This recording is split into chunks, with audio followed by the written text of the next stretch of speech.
এইটা কেমন কথা বললা? তুমি আমার সুবিধা অসুবিধা বুঝবা না? হ্যাঁ, বললাম তো আমার পক্ষে যতটুকু সম্ভব সেটা আমি দেবো, সেটা করব।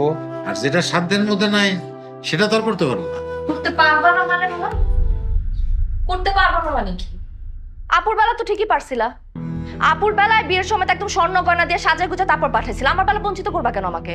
বড় আপু তোমার মেয়ে আর আমি তোমার মেয়ে না? নাকি তোমার অমতে সুমনের সাথে আমার বিয়ে ঠিক হয়েছে বলে তুই এখন দিতে চাইতেছ না? এইটা কি বলিস রে মা? ঠিকই তো বলতেছি আব্বা। জ্ঞান হবার পর থেকে তোমার ভালো সময়টা দেখার সৌভাগ্য তো আমার হয় নাই।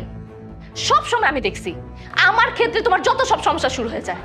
নতুন বই চাইছি, বলছো আপুর পুরান বই দিয়ে পড়। স্কুল ড্রেসের ক্ষেত্রে তুমি সেম কাজ করছো, আপুর পুরান স্কুল ড্রেস পরে আমি স্কুল করছি।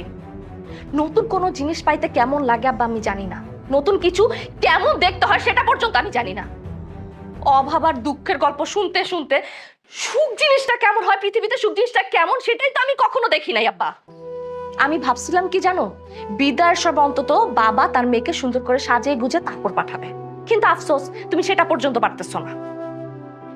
বাবা তোমার না সামর্থ্য না থাকলে আমার বিয়েটা দিও না, বিয়ের কোনো দরকার নাই।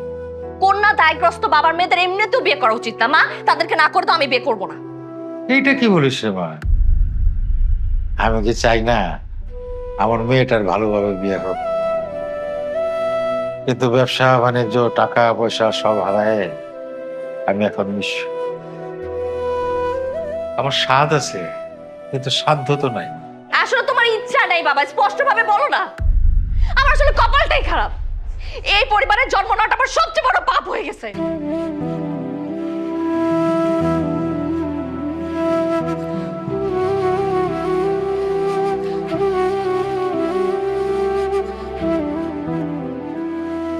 মানে কান্দিস না, আমার পক্ষে যতটুকু সম্ভব আমি করব। আমি এত কথা বুঝি না বা, তুমি বড় আপুকে যা যা দিছো আমাকে তোমার তাই দেওয়া লাগবে।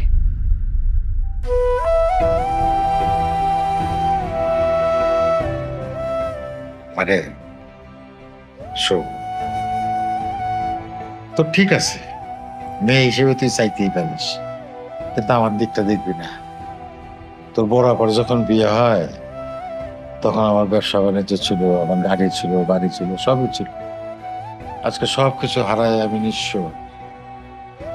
একটা ছোট চাকরি করি, যে বেতন পাই এদের তো সংসারই। আমি এত কথা শুনতে চাই না আব্বা।